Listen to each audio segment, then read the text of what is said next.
Guys, இன்றைக்கி நம்ம என்னத்தை பற்றி பார்க்க போகிறோம் அப்படின்னா, க்ரூஸ் டு ட்ரீ அப்படின்ற ஒரு ஸ்டோரியை பற்றி தான் பார்க்க போகிறோம். ஸோ ரொம்ப இன்ட்ரெஸ்டிங்காக இருக்கும். ஸோ கடைசி வரைக்கும் பாருங்கள்.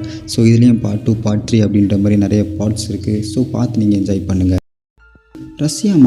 ரஷ்யான்ற ஒரு கண்ட்ரியில் வந்து பீட்டர் அப்படின்ற ஒரு பையன் வாழ்ந்துக்கிட்டு இருக்கான். ஸோ அவனுக்கு வந்து ஒரு பெரிய மூவி வந்து டைரக்ஷன் பண்ணணும் அப்படின்றது அவனுக்கு ஒரு நீண்ட நாள் கனவாக இருக்குது.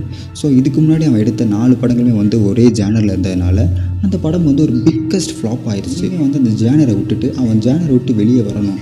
எப்படி அப்படின்னா க்ரைம், த்ரில்லர், ஹாரர் அல்லது மிஸ்ட்ரி, இந்த 3 இதில் ஏதாவது ஒரு படத்தை நம்ம எடுத்து ஹிட்டு கொடுக்கணும் அப்படின்ற ஒரு மைண்ட் செட்டுக்கு அந்த பீட்டர்ன்ற பையன் வர்றான்.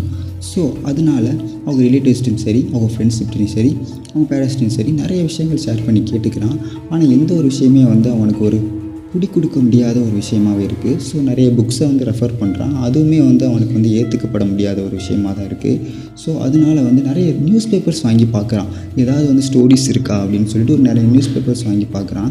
அப்படி நியூஸ் பேப்பர்ஸ் வாங்கி பார்க்கும்போது ஒரு நியூஸ் பேப்பரில் ஒரு ஸ்டோரி ஒன்று கவனிக்கிறான். ஒரு நியூஸ் ஒன்று பார்க்குறான். பார்த்தவொடனே ஷாக் ஆகுறான். அப்படி என்ன நியூஸ் பார்த்தான்?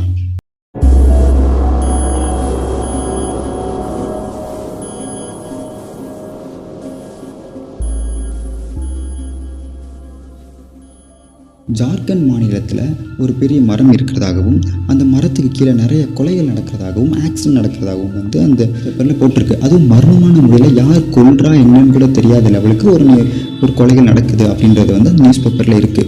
ஸோ இதை பார்த்து அவன் ரொம்ப ஷாக் ஆகிறான். அதோட சேர்த்து அந்த கதையும் அவனுக்கு ரொம்ப பிடிச்சி போயிடுது. ஸோ இப்போ நம்ம என்ன பண்ணுறது அப்படின்னு சொல்லிட்டு அந்த ஜார்க்கண்ட் மாநிலத்துக்கு உடனே கிளம்பி போகிறான்.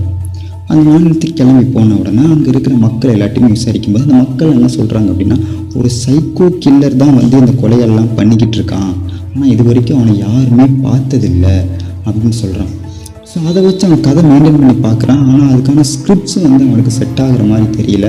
ஸோ அதனால் அவன் என்ன பண்ணுறான் அப்படின்னா, அந்த ட்ரீயில் வந்து ஒரு ஆவி இருக்குது, அந்த மரத்தில் வந்து ஒரு கெட்ட ஆத்மா இருக்குது அப்படின்ற ஒரு பொருளையை வந்து அந்த ஊருக்குள்ளே கிளப்பி விடுறான். ஸோ அங்கே இருக்கிறவங்க எல்லாரும் ஆமாம் மர்மமான முறையில் சாகுறாங்க அப்படின்னா அந்த இடத்துல ஒரு ஆத்மா இருந்தாலும் முடியும் அப்படின்னு சொல்லிட்டு நம்ம ஊர் ஃபுல்லாமே வந்து அது பரவுது. ஊர் ஃபுல்லாமே வந்து பரவிக்கிட்டே இருக்கிறனால வந்து இது எல்லாமே வந்து கவர்மெண்ட் காதுக்கும் போகுது. கவர்மெண்ட் வந்து புரளிகளை நம்பாதீர்கள்னு சொல்லிட்டு என்ன நியூஸ் போட்டாலும் ஆனால் மக்கள்கள் வந்து அந்த பயம் வந்து இருந்துக்கிட்டே தான் இருக்குது. ஸோ அதனால் வந்து அந்த பேனியன்ட்டு அந்த ட்ரீ இருக்கிற இடத்த வந்து முழுவதுமே பிளாக் பண்ணிடுறாங்க. அது ஒரு பெரிய கேட்டு ஒன்று போட்டு அதை போட்டு வச்சிடுறாங்க. ஸோ இது வந்து கிரேசி அப்படின்ற ஒரு பொண்ணுக்கு வந்து இந்த காதுக்கு போகுது.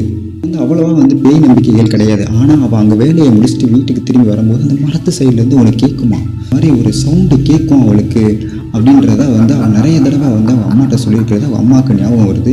ஸோ அவங்க அம்மா வந்து கிரேசியில் சொல்கிறாங்க, இந்த மாதிரி நிறைய விஷயங்கள் வெளியே போக்கிட்டு இருக்கு, நீ இந்த மாதிரி நீ சொல்கிற. ஸோ அதனால் நீ 7 ஊர் சுற்றி வந்தாலும் பரவாயில்லம்மா, நீ அந்த சைடு வரவே கூடாது அப்படின்னு அவங்க அம்மா ஒரு பயத்தோடு அவங்க பொண்ணு ஆனால் கிரேசிக்கிட்டே சொல்கிறாங்க.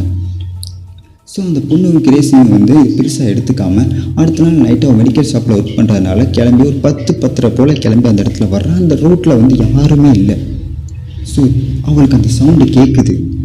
ஸோ அந்த சவுண்டு கேட்ட உடனே அவள் யார் தான் நம்மளை கூப்பிடுறா, 2-3 தடவை நம்மளை கூப்பிடும்போது நம்ம அம்மா பேச்சுக்காக நம்ம அந்த சைடு போகாமல் இருந்தோம், இந்த வாட்டி கண்டிப்பாக போய் அங்கே அந்த இடத்துல யார் இருக்காங்கன்னு சொல்லிட்டு பார்க்கணும் அப்படின்ட்டு அந்த கேட்டை போய் ஓப்பன் பண்ண கதவை திறக்கிறா.